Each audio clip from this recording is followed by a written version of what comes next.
ป๊าดโถนะครับเมียผมไปเก็บเห็ดมานะครับผู้เดียวนะครับใจรักถ้าขายก็ได้อยู่เด้อครับ300พุ่นนะครับนี่แม่นอยู่บ่50 บาทน้อยๆเนาะบ่ขายได้จักบาท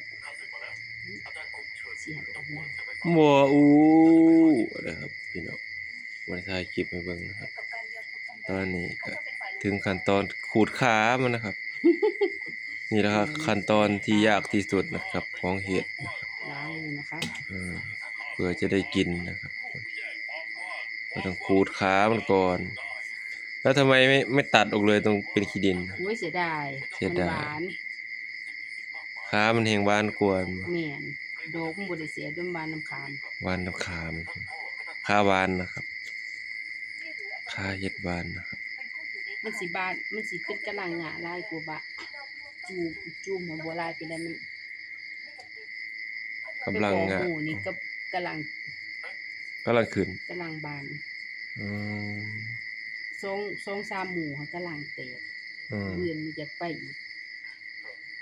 เอาล่ะ เอาที่เป็นหยังบืนวันอยู่ โอ้ยก็เห็นในอื่นนะเว้ยไปอีกนะครับเนาะ